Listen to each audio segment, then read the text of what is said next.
moving within the city. Smart sales and smart buying. The different pockets of the city are multiple offers or are still hot, whereas some pockets of the city are not selling as quickly. So this gentleman was able to sell his house in Riverside South, I believe, or Findlay Creek, one of the two, and was able to sell for, I believe, just over $1 million, and then moved and was able to buy a larger home in Russell, where it's a buyer's market, and save, get a bigger house, bigger lot for $200,000 less. So kind of an interesting comment from him about, moving laterally sometimes within the city can also improve, your financial picture situation, because there are always different pockets that are, maybe a buyer's or a seller's market in different areas.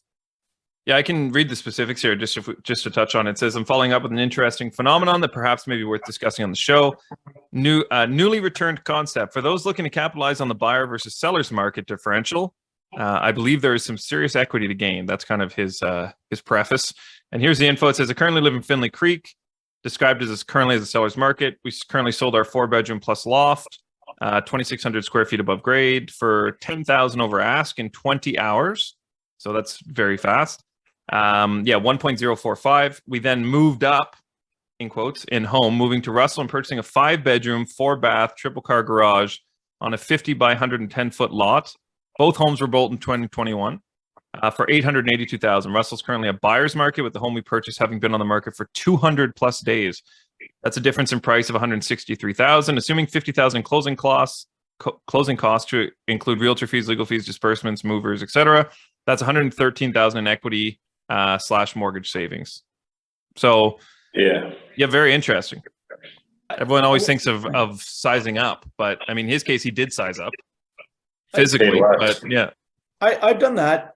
Personally, I've done that a couple of times, even within downtown, of moving from almost same size home to same size home, but just moving slight areas within downtown, and been able to fix up the next place, live in it for a couple of years, sell it, move to a similar size, and kind of rinse and repeat, and each time just kind of keep an eye out for those deals. I will say that was before having a child, so it made it a lot easier. I imagine it's not as easy to move as often as I did, but to Michael's point, there are different pockets that have different sale prices, different size homes, different demand, and it's certainly something, if you're looking at kind of taking advantage of that and locking in that equity gain, certainly in moving laterally, or in this case even moving up just between areas, can be hugely beneficial for long-term growth of investments or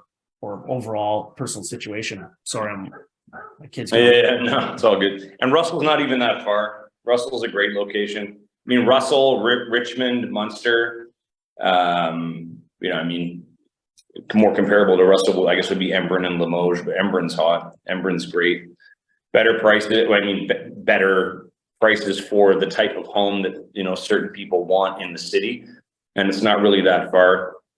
I don't know why people think Embrun is so far, but if you're used to living in Barhaven or Orleans, Embrun is actually right at the highway, basically. So I mean, your access to get into town is pretty quick. I love it out there, and you can save $100,000 to $150,000 pretty quick. Yeah, Munster is another spot I'm surprised hasn't picked up, even from a development standpoint. Like Ashton, Munster, you're literally between Carleton Place and Stittsville, which seems like a pretty ideal location. I know in that area, right when you get onto Highway 7, the Stittsville exit, I can't remember the name of it. I think it's just Stittsville. Right by the Play Value toy store. When you get off there, they have highways and off-ramps pre-built for the next 25 years out there, clearly prime for development. All sorts of forest land and so on, not suggesting we get rid of the forest, but a lot of farmland and things like that without doubt are going to be developed on. But Munster is kind of right in that pocket where it's actually closer than Carleton Place, but there's only, I don't know, maybe 100 homes in Munster, maybe 200 homes. I don't know what the actual number is. Yeah.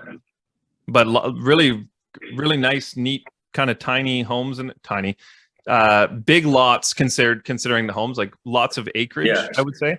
And I don't even know why I said tiny homes. They're not tiny at all. And yeah, if anyone is kind of looking for one of those outskirts, I guess, like check out Munster, as you said, Greg, Amber. I'm trying to think of what else is kind of Ashton is right in that Munster area, kind of same idea. And then Beckwith, Black's Corners, places like that are really neat kind of pockets that don't get talked about enough, I don't think. Thanks for tuning in, everyone. We hope you enjoyed today's episode. Please remember to like, share, comment, and subscribe because we'd really like that.